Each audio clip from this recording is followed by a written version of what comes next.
History is often written on maps. The lines that divide nations are not merely ink on paper, they are the outcomes of wars, treaties, the relentless pursuit of power. Today on October 6, 2025, the map of Eastern Europe is being redrawn by force. The war in Ukraine is not simply a conflict over sovereignty or historical grievances, though those elements are present. It is a brutal, calculated campaign for control over tangible assets. Russia's invasion is a colonial war of the 21st century, aimed at seizing land, resources, the economic future of a neighboring state. Look beyond daily headlines of battles won and lost, and focus on what lies beneath the ground, often framed as security concerns or cultural ties, but the economic dimension is central. As of late 2025, the front lines in Ukraine have solidified into a brutal reality. Russia now occupies roughly 20% of Ukraine.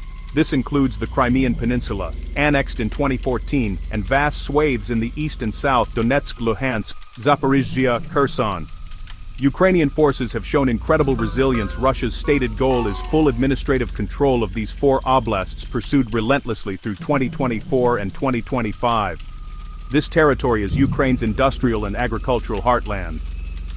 Some analysts estimate resource value at $12.4 trillion, the majority of Ukraine's coal reserves, significant deposits of natural gas and oil, and critical industrial infrastructure like steel mills and factories. Control provides Russia with a crucial land bridge to Crimea, Mariupol, Berdyansk. Capturing these ports choked Ukrainian exports and rerouted trade. The occupation enriches Russia, while strangling Ukraine's ability to fund defense and rebuild.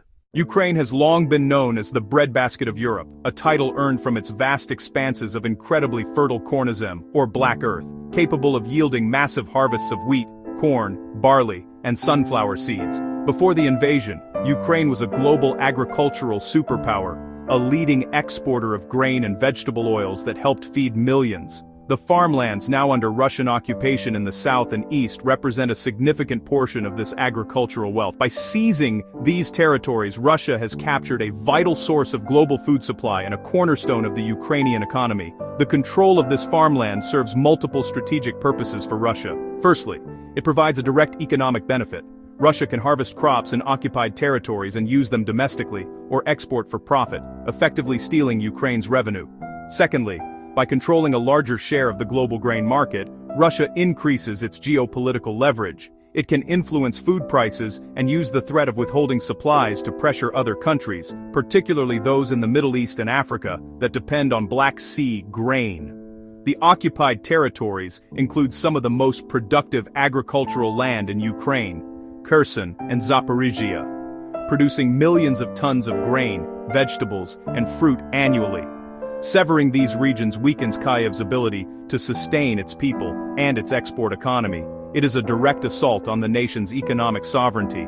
The disruption has driven price spikes and shortages worldwide. The Black Sea Grain Initiative offered relief, but control of land and ports remains a powerful lever. This is not just the theft of a harvest, it is the capture of a strategic asset for long-term influence. The Donbas region, Donetsk and Luhansk, has historically been the industrial engine of Ukraine.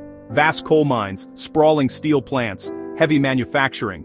It held the vast majority of coal, an estimated 90% of deposits now under Russian control.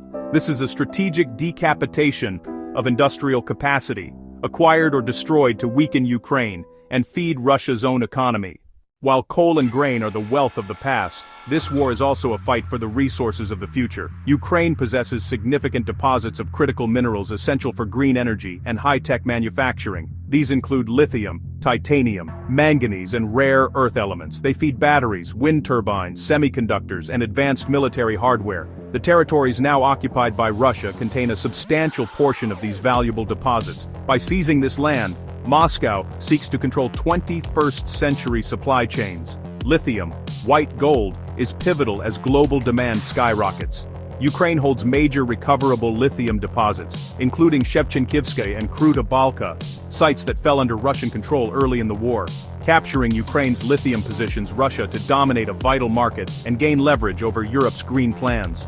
Beyond lithium, titanium, manganese, zirconium, graphite, and uranium ore. Ukraine is believed to hold Europe's largest supply of recoverable rare earth elements indispensable for smartphones to guided missiles. Securing these resources buffers Russia's high-tech and military sectors while denying adversaries. Europe has sought to diversify away from China's dominance and saw Ukraine as a key partner, nearby and reliable.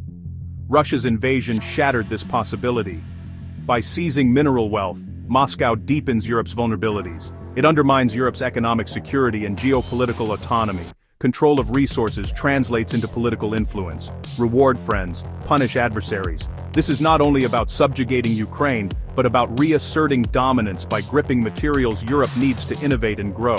The European Green Deal's viability is directly challenged by Russia's resource grab.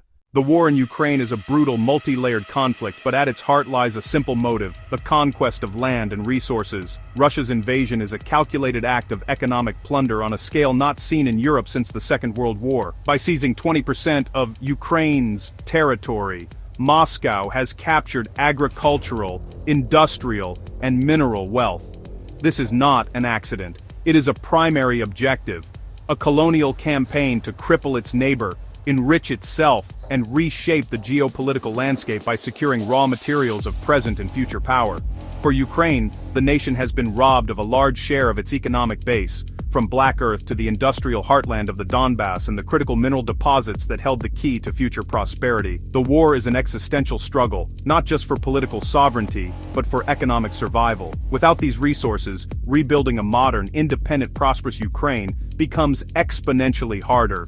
For Russia, captured resources feed its war machine, generate export revenue, and secure critical minerals for technological ambitions. Europe faces a more precarious future, with green ambitions and supply chain security at risk. The 21st century still ties hard power to physical territory and the wealth it contains. The Kremlin aims to cement great power status by absorbing a neighbor's assets.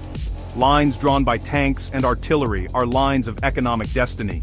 Control of this land and its resources will shape both nations and carry profound implications for the world. Understand the war as a war for wheat, coal, and lithium to grasp the stakes: sovereignty, the future of supply chains, and the right of a nation to own its land and determine its fate.